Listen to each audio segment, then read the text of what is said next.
Worksheet 57 में गुरुत्वाकर्षण के कारण वस्तुओं के अंदर होने वाली गति के बारे में पढ़ना है। इसको हम एक उदाहरण के साथ पढ़ेंगे। हमारे पास एक लोहे की बॉल है और एक फुटबॉल है। हम इसे किसी ऊंचाई से पृथ्वी की तरफ फेंकते हैं। तो बताइए बच्चों, कौन सी गेंद धरती पर पहले गिरेगी?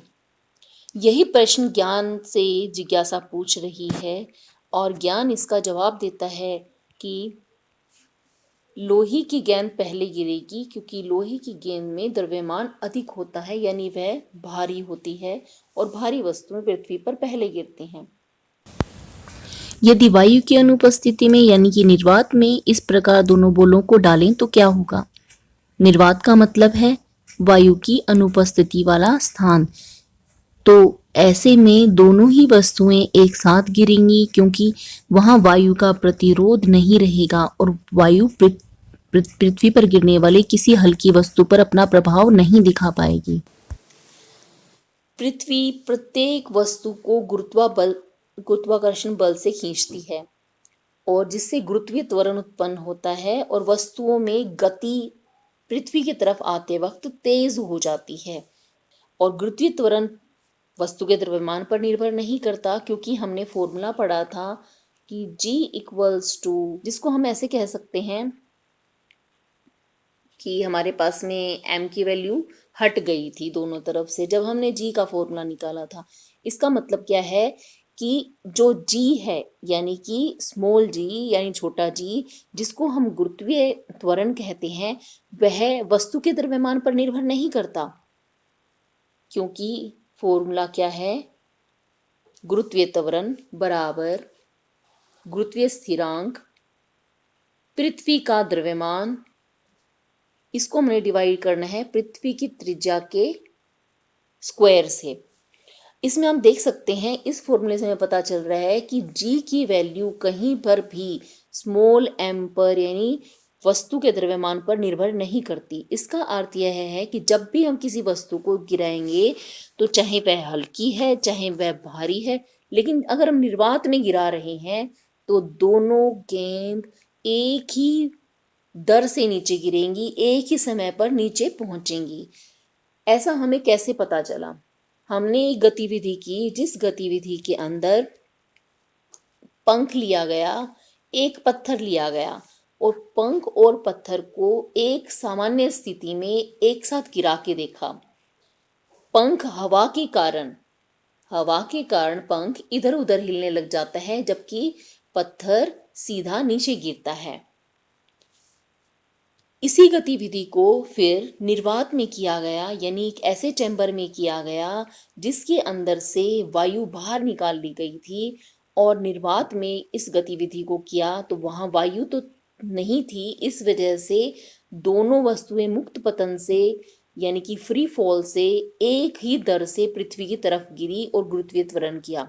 इसका मतलब यह है कि जब हम एक ऐसे चैम्बर में जहां पर कोई वायु नहीं है और उस वक्त हम एक पंख को या किसी हल्की चीज को और एक पत्थर को समान समय में ऊपर से नीचे फेंकते हैं, तो दोनों वस्तुएं समान समय में ही नीचे पहुंच जाएंगी, क्योंकि अब यहाँ पर कोई वायु का प्रतिरोध नहीं है जिसके कारण पंख इधर उधर हिलने लगे।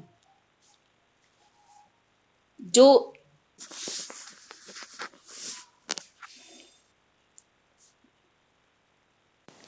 हमने पाठ 9 में गति के समीकरण पढ़े थे और वही गतिकरण के समीकरण इस पाठ में भी लागू होते हैं। v equals to u plus g t, यहाँ पर g लिखा है और हमने यह समीकरण पढ़ा था v बराबर u प्लस ए टी। यहाँ पर एक ही जगह g को लिया गया है। इसका कारण यह है कि a भी त्वरण था और g भी त्वरण है, तो त्वरण को गुरुत्वीय त्वरण ने इस पार्ट में इस इक्वेशन में अपना स्थान बना लिया है। दूसरा हमारा फॉर्मूला है s equals to u t plus half a t square, तो यहाँ पर भी a हट जाएगा और उसकी जगह पर आ गया जी टी स्क्वायर। नेक्स्ट हमारा फॉर्मूला था 2as equals to v square minus u square, यहाँ पर भी a की जगह आ गया g। अब यहाँ पर हमने जो जी देखा है इसकी वैल्यू हम प्लस भी ले सकते हैं और माइनस भी। ये मान लो पृथ्वी है हमारे पास और पृथ्वी पर कोई वस्तु किसी ऊंचाई से गिर रही है।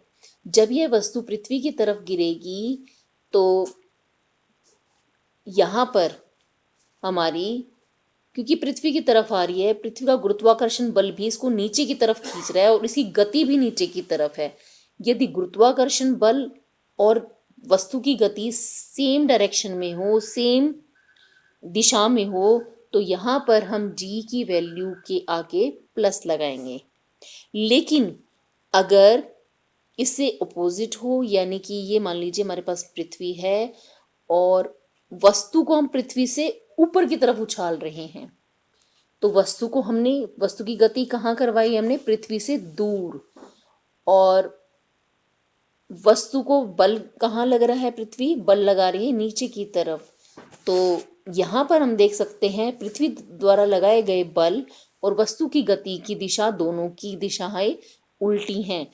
इसीलिए अब यहाँ पर हम जी की जो वैल्यू होगी उसके आगे हम माइनस का साइन लगाएंगे, क्योंकि जी यानी कि गुरुत्वीय त्वरण दिशा पर निर्भर करता है। क्या लिखेंगे कि जब कागज के टुकड़े और लोहे की मोटी कील को निर्वात में समान ऊंचाई से गिराते हैं तो दोनों ही वस्तुएं एक समान समय में नीचे गिरेंगी, क्योंकि दोनों पर समान जी यानी कि गुरुत्वीय त्वरण लग रहा है और वे समान बल से नीचे की तरफ खींची जा रही हैं।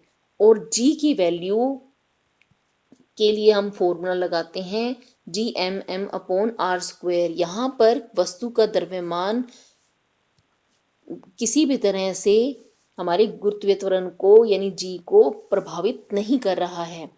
प्रश्न 2, यदि हम किसी बॉल को ऊपर उछालें तो गुरुत्वीय त्वरण को माइनस जी में क्यों लिखा जाता है?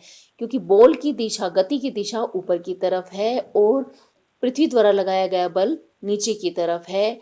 तो बल की दिशा और गति, वस्तु की गति की दिशा उल्टी होने के कारण, विपरीत होने के कारण जी को माइनस जी लिया जाता है।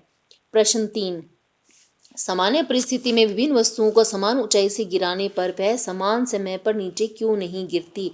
क्योंकि समान ऊंचाई से गिराने पर वह समान समय पर नीचे नहीं गिरती, वहां पर निर्वात नहीं है, वहां पर वायु वस्तु की गति को प्रभावित करती है। प्रश्न 4, गति के तीनों समीकरणों में त्वरण ए को गुरुत्वीय त्वरण में बदल कर लिखिए। तो इसके लिए हम दिए गए ये तीनों ही फॉर्मूले हम इसके लिए लिख देंगे।